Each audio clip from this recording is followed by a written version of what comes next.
Hello, everyone, and welcome to the Iowa Vegetable Production and Management series. My name is Ajay Nair. I'm an associate professor in the Department of Horticulture, and I work on sustainable vegetable production.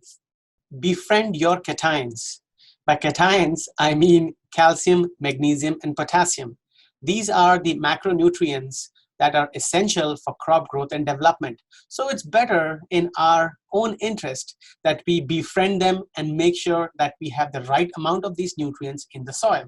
So first thing I would like to mention is the soil pH. We did discuss about this earlier, but having the soil pH between the 6 and the 7 range is absolutely critical in making sure that most of your nutrients are available. As you can see in this image, all the nutrients are available when the pH is between 6 and 7. If the pH goes beyond 7 or below 6, you could face challenges, and that's why knowing your soil pH is critical and helps you to better manage the nutrients in your soil.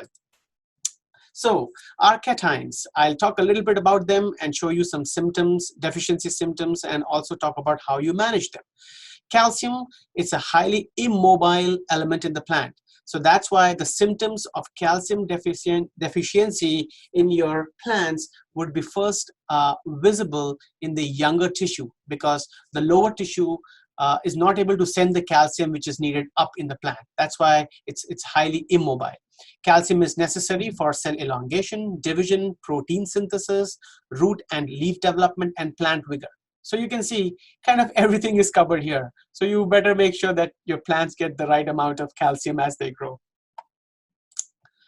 Calcium deficiency in tomatoes look like this. Many of you might be familiar with this. This is the blossom and rot. You see these concentric rings at the blossom end. This is the primary symptom of calcium deficiency. Now, calcium deficiency can happen because of either less calcium being available to the plant, because of less calcium in the soil, or it could be because the calcium not being available because the water which takes calcium into the plant is not there. Calcium deficiency progresses in this manner. So early in the season when you're harvesting your tomato fruits, it will show up like a small black speck like this. And if you don't manage it or don't correct this, as you progress to harvest, so second or the third harvest, you will see more and more severe symptoms. We don't want to end up here on the right, where most of the fruits which you harvest are like this and they're non-marketable. This is how blossom and rot, that's because of calcium deficiency, looks like in pepper. This is an initial stage, and this is more of a final stage. In this picture, this is not blossom and rot. As you can see, this is not at the blossom end. This is actually sun scarred. This is because the sun was hitting this fruit directly for an extended period of time, and it caused a scar. So this is not blossom and rot.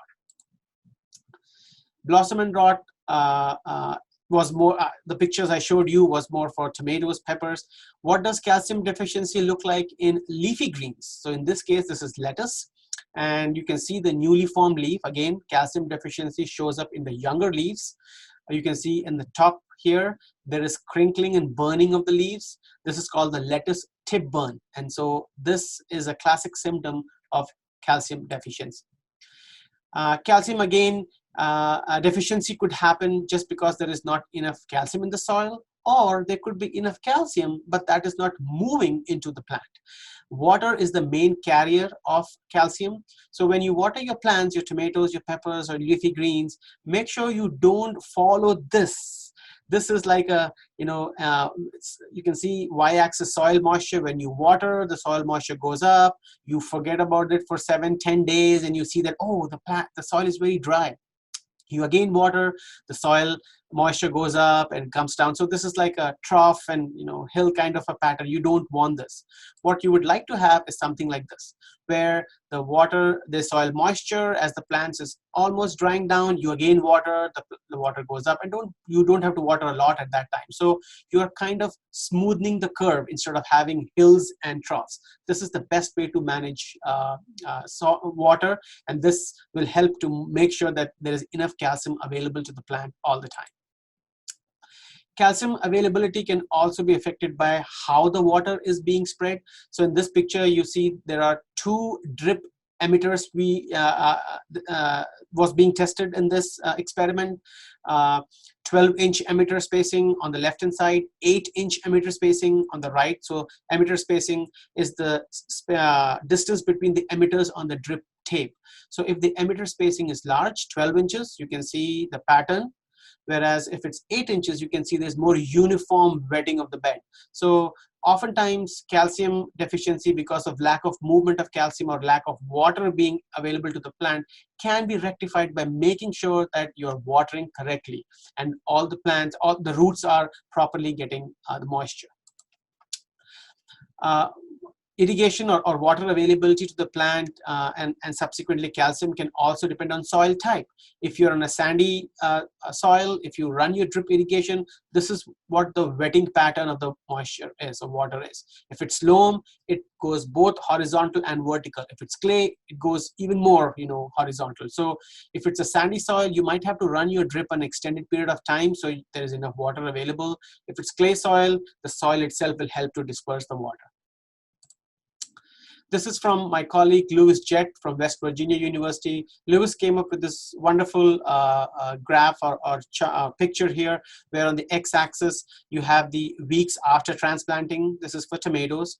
And then on the y-axis you have the water needed. This is a general estimate of water needed by the plants in ounces per day. So you can see as the days increase after you have transplanted, the need of water increases. So at 7 weeks, each plant would need about 50 ounces per day. And as the time increases, you need more water.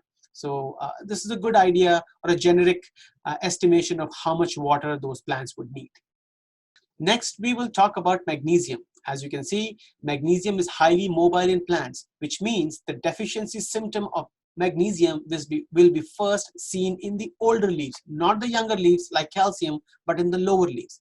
Magnesium is necessary for formation of sugars, proteins, oils, and fats. It is also an important component of which molecule in plant? I'll give you the answer. It's actually chlorophyll. So that's why a magnesium deficiency shows out very clearly in the leaf, which primarily has the chlorophyll. How does the symptom look like? So in this case, we have a pepper plant, and you can see the lower plants, the more mature plants, are showing interveinal chlorosis, which means the veins of the plants are green, of the leaves are green, but the space between them is yellow. So this is interveinal chlorosis and a classic symptom of magnesium deficiency. How would you correct this? It's very simple. You can fertigate, which means apply magnesium through irrigation using CalMag and Epsom salt. You can also foliarly apply. So most of the time, taking both those approaches together will help rectify this issue. So again, Epsom salt is very easily available, and you can just spray and also fertigate, and within a few weeks, you will see that these symptoms are gone. Next is potassium. Why is potassium important to our plants? It promotes flower and fruit production.